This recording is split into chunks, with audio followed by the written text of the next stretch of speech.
Flirt ಅನ್ನೋ cinema release ಆಗಿ ಕೆಲವು ದಿನಗಳಾಗಿದೆ ಅಂಡ್ ಬಹಳ ಖುಷಿ ಆಗ್ತದೆ Chandan that I am hearing great reviews and reports. ಚಿತ್ರರಂಗದಿಂದ ನನಗೆ ಕೆಲವರು ಕರೆ ಮಾಡಿದಾಗ ಅಥವಾ ಅಲ್ಲಿ ಸಿಕ್ಕಿದಾಗ ಬಿಗ್ ಬಾಸ್ ಕಡೆ ಸಿಕ್ಕಿದಾಗ ಬಹಳ ಅದ್ಭುತವಾಗಿ ಒಂದು ಅದ್ರ ಬಗ್ಗೆ ಮಾತಾಡಿದ್ರು. ನೀವು ಕೆಲಸ ಮಾಡಿರೋ ರೀತಿ, ಕೆಲಸ ತಗೊಂಡಿರೋ ರೀತಿ, ನಿರ್ದೇಶಕರಾಗಿ ಸಿನಿಮಾ ತೆಗೆದಿರೋ ರೀತಿ, ಬರವಣಿಗೆ, ಪ್ರತಿ ಒಂದನ್ನು ಬಹಳ ಡೀಟೇಲಿಂಗ್ ಅಲ್ಲಿ ಮಾತಾಡಿದ್ರು. I am very very happy for you. ಥಿಯೇಟರ್ಗೆ ಇನ್ನಷ್ಟು ಜನಗಳು ಬರಬೇಕು. ಅದ್ಭುತವಾದಂಥ ಒಂದು ಸಿನಿಮಾ ಇನ್ನೂ ಚೆನ್ನಾಗಿ ಹೋಗಬೇಕು. ಚಂದನ್ ಅಂತವರು ಮೊದಲನೇ ಬಾರಿ ನಿರ್ದೇಶನ ಮಾಡಿದ್ದಾರೆ. ಹಿ ನೀಡ್ಸ್ ಆರ್ ಸಪೋರ್ಟ್, ಆ film needs the support. I wish you all the best Chandan. ನಾನು ಆ ಸಿನಿಮಾ ನೋಡಿದ್ದೀನಿ, ತುಂಬಾ ಇಷ್ಟಪಟ್ಟಿದ್ದ ಸಿನಿಮಾ ನಾನು ಅದು. ಬಿಕಾಸ್ ನಾನು ಅದರದ್ದು ಒಂದು ಪೋರ್ಷನ್ ಎಡಿಟಿಂಗ್ ಅಲ್ಲಿ ಕೂತಿದ್ದೀನಿ. I wish the entire team all the very best. And ನಾನು ಎಲ್ಲ ಸ್ನೇಹಿತರಲ್ಲಿ ಕೇಳ್ಕೊಳ್ಳೋದಿಷ್ಟೇ, ಒಂದು ಸಿನಿಮಾ ಅಂತ ಈ ಥರ ಬಂದಾಗ, ರಿವ್ಯೂಸ್ ಈ ಥರ ಚೆನ್ನಾಗಿ ಬಂದಾಗ ಎಸ್ಪೆಷಲಿ ಸಪೋರ್ಟ್ ಮಾಡಿ.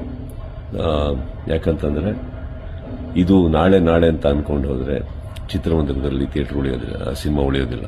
So I wish Chandan all the very best and all of you. ಆ ಸಿನಿಮಾಗೆ, ಫ್ಲರ್ಟ್ ಸಿನಿಮಾಗೆ ನಿಮ್ಮ ಸಪೋರ್ಟ್ ಇರಲಿ, ಪ್ರೀತಿ ಇರಲಿ.